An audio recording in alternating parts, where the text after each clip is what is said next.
Hello guys, and welcome to another tactical video.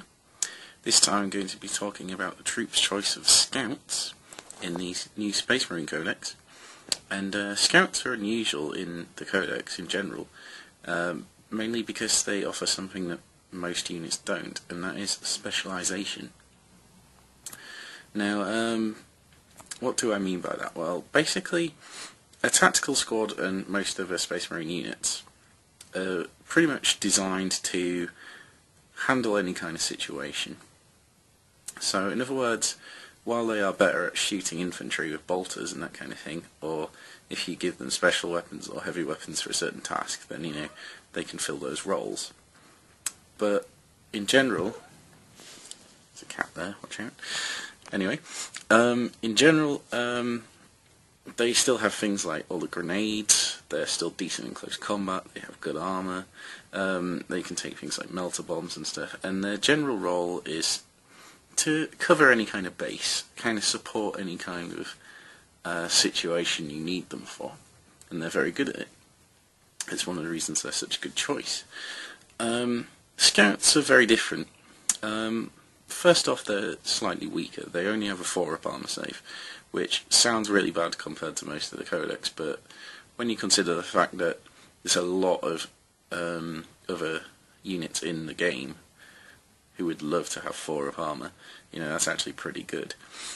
Other things is basically their weapons choices. Now, they can't really take any special weapons, and they're very limited in heavy weapons choices. And so what people tend to do is equip them all roughly the same, so they can fulfill a certain role. Now, this is obviously very basic stuff for most of the veterans out there, so I'm just covering it so we know where we are and we're all on the same footing before I start going into this properly.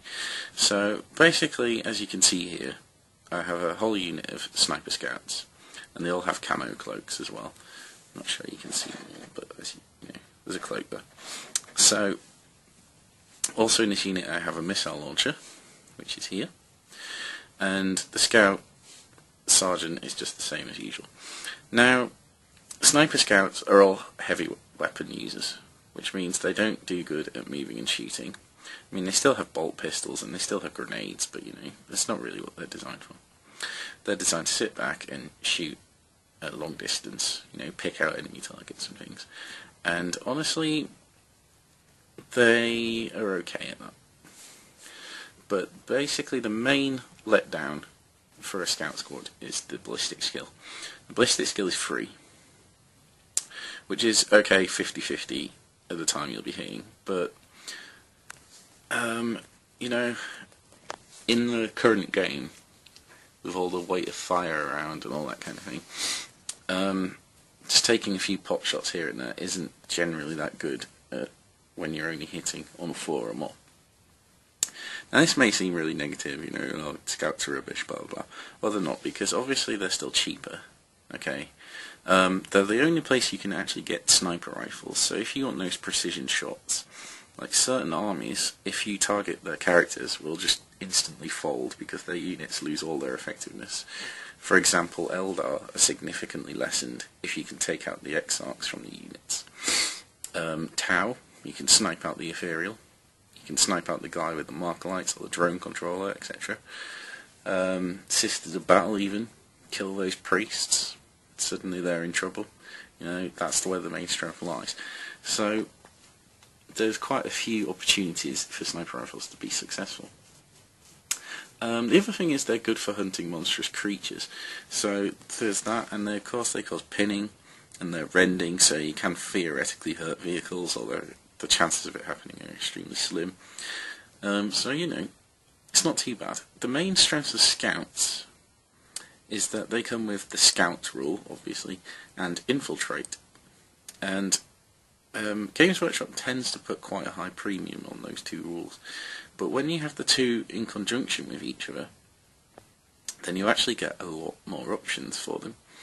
And this is basically what you are paying for with them. You are paying for a troop who can basically move around the field independently and take an objective in the opponent's deployment zone. and that is actually pretty huge if you think about it. So, for example, okay, Scouts lets you redeploy to 6 inches at the start of your turn. Okay, that's good. It'll get you in a different place to where you want to be. It's good when combined with Infiltrate, because if you can only infiltrate in at the 18-inch range, it'd let you get up to 12 inches away from the enemy, which is pretty damn good. Now 12 inches is also the same range that things like shotguns start to be useful, and of course bolter choices, and even the close combat weapons on bolt pistols. So, you know, that 12-inch range is kind of the magic number when dealing with all the types of scouts, apart from snipers, of course. And of course they can deploy deep into cover, they can deploy on a high up level of a building, that kind of thing. They can basically entrench themselves and become a nuisance. So, you know, you get those options there. Okay, the other thing Scouts lets you do, and also Infiltrate as well, is let the unit outflank. Now, outflanking is pretty much a huge boost for any army. It really catches opponents by surprise. It's far less dangerous than any other reserve method. Generally speaking, there's always going to be something they can do on a certain side. Now, if you factor in that most players will put at least one objective near one side of the table edges, if you put another objective on the other side of the table edge, then no matter which side you come in on, these guys will be able to take an objective, thanks to Outflank. So that's pretty good. And in fact, that's pretty much how I run them. I run a squad of Bolter Scouts. I keep them in reserve and I outflank them. And the idea is they come in late game, they can rapid fire into something nearby, usually infantry holding an objective themselves, that kind of thing. And then at very worst they're going to get line breaker and they're going to contest an objective. At best they're going to be able to take the objective anyway, maybe kill a unit off a different objective. And they can always lend some supporting fire with the bolters up to 24 inches. So I find that's pretty effective. Excuse me. Another thing I did find effective was the close combat scouts. Pretty much doing the same thing. Okay, they can't charge after the outflank, but you know, they're still getting the 10 shots with bolt pistols. You can chuck a grenade in there as well. And then it's something the opponent had to deal with, because if they didn't, then you know they're going to get charged, and there's quite a lot of attacks coming in. I'm not saying that's the most efficient way. In honesty, I found that bolters probably the best choice for this, but you know, it was still pretty fun, and yeah, it did work. I even had them wipe out a full 10-man tactical squad who had an upgraded sergeant with Power Fist as well, believe it or not, and they still managed to win.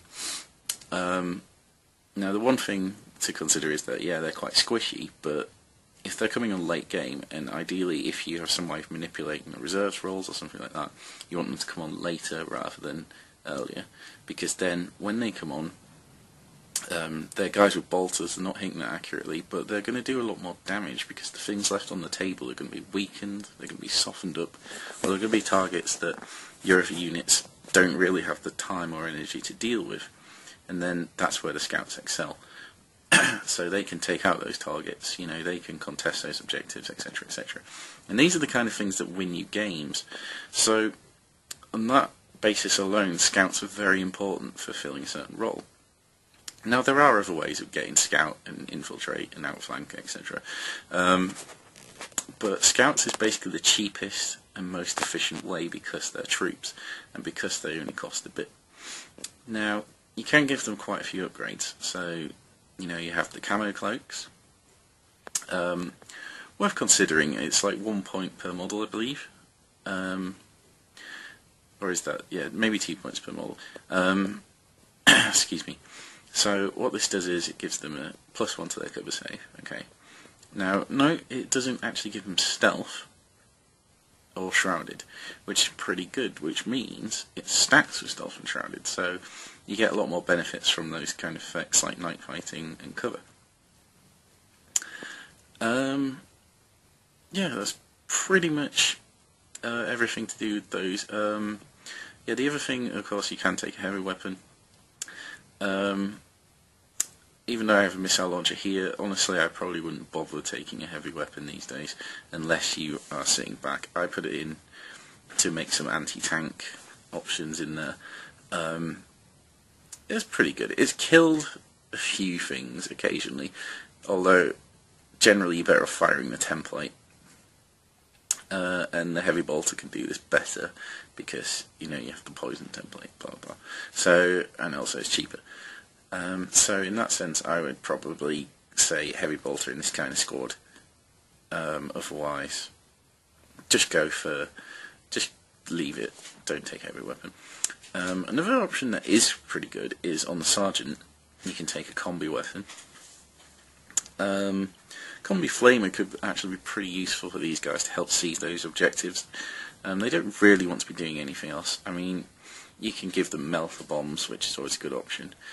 Bear in mind that this guy is ballistic skill 4, so he's a better shot than everyone else. So you don't have to worry about putting in a combi melter or something like that. Sometimes it's worth upgrading to veteran. I'd say if you're tight on points, then don't bother. The unit isn't going to hold up to too much shooting as it is, although they can be hardier than you think. But I would say if your strategy depends on these guys definitely holding where they are, such as these snipers, then it's probably worth the extra 10 points to get that leadership. So different builds. The snipers, they go for monstrous creatures. They sit back. They make a nuisance of themselves basically, and hopefully they're so entrenched in cover with their camo cloaks, etc., that they're just going to last there, or your opponent's going to have to deal with them in some shape or form. And that's pretty effective. Bolter scouts, as I say, outflank them, or scout them, or something like that. Again, make a nuisance of themselves, but try and clear an objective, try and get line breaker, try and contest an objective. That's their job. Same kind of thing with shotguns and close combat weapons, although you could look at giving them some kind of transport. Now they can take the dedicated transport, or you could even put them in a Storm Raven or a Land Raider. Something with the assault rule, where if they charge out of it, they can get straight into assault. It's very nice. If you give them some way of re-rolling to hit, that's even more effective. Now the two different things between close combat weapons and bolt pistols and shotguns, is that shotguns are assault weapons, 2 shots, 12-inch range, strength 4, but no AP. Most people are like, why would you take that instead of a bolter? Well, it's basically because they are an assault weapon. If you shoot all those, say if everyone had shotguns, it's 20 shots, and then you get to charge afterwards, so you're getting another 2 attacks on the charge. That's pretty good. Okay. Bolt pistols and close combat weapons, obviously you're getting less shots, but you're getting more attacks on the charge, so those different things. Now, shotguns have the advantage that they can whittle down the Overwatch attacks, so you take less damage going in, potentially. Personally, I prefer to go all or nothing. Another way of running it is actually taking 5 of each. So the shotguns are in the front rank. They shoot the target they're about to charge, whittle it down for the Overwatch, and then also they're at the front lines to take the Overwatch, so they die first, and thus you get more attacks because all your close combat weapon guys are still at the back. It's a decent enough tactic. I will also mention that you should definitely think about upgrading to a veteran sergeant if you are going the assault scout route, because obviously it gets an extra attack as well as the leadership, and you want to be winning those combats. But my personal experience is go with all close combat weapons if you're going for the assault, and the main reason is you still get the bolt pistols, but bolt pistols work better with grenades, and generally you're better off throwing a grenade, since it's the same kind of range more or less, but also it's a single shot and a high strength, higher AP, or you can use the frag template should you need to and get more hits. If you're using shotguns, then one person would have to give up a shot in order to do that. So I personally prefer it that way, and then of course when you do charge in, you're getting a hell of a lot more attacks. I like to take my chances with Overwatch basically, because the odds of it actually doing something significantly damaging to a unit are fairly small, unless the odds are stacked against you in some way. Now, as I say, reloading to hit would be good, but bear in mind that scouts are weapon skill free, which means you're hitting most things on 4. Okay, but they're ballistic skill free means that they're also hitting most things on 4 instead of 3s like most Space Marines. So ballistic skill is much more important than weapon skill, and as such, having less shots but more close combat attacks can actually stack things in your favour. Now, this isn't an exact science, this is just basically based on my own thoughts and what I've seen happen on the actual tabletop when using them. So you should always consider that. But yeah, they're very fun to use, and they're actually quite effective. They're good at killing units, especially on that charge. Otherwise, they're pretty hard to get rid of. They're much stronger in close combat because very few things have AP4. They tend to go with AP3 or AP2, and then those kind of things are wasted because people are trying to kill these guys with specialised weapons designed to kill things that are much more expensive. And so what if they kill a scout war? That's 11 points. Well done, you know, you've just used your your power weapon to kill a guy who's worth less than the weapon itself. So, you know, excuse the noise, my cat is being annoying. So yeah, that's what you can do there. So it's about picking the right target with the close combat guys, getting them into the assault, which is actually quite easy if you're using the land speeder storm, for example. Remember, as a dedicated transport, it also gets the scout ability, so you can outflank it, which is a tactical in itself, which I'll cover in a later video. So, you know, they give you quite a few options, but as general, if you're looking for a cheap unit of troops, okay, to just hold an objective, go with tactical Marines. Now, they're more expensive than a cheap unit of scouts, yes, but they're a lot more resilient, and they're far more likely to be effective in your game and do their job than these scouts.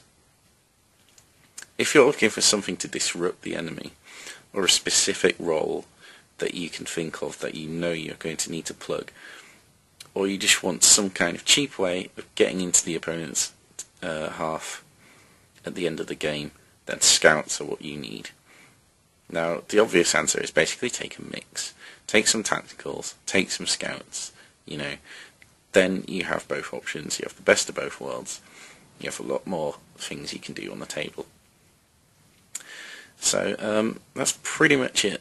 There's quite a lot of things you can do with them, as I say. Try out your own things, basically. Some people swear by Sniper Scouts, and some people say they're fairly rubbish. My personal things with them is that they don't actually do that much, and generally I guess it depends on how well you roll. So if you're quite lucky with your dice, then yeah, these guys are amazing.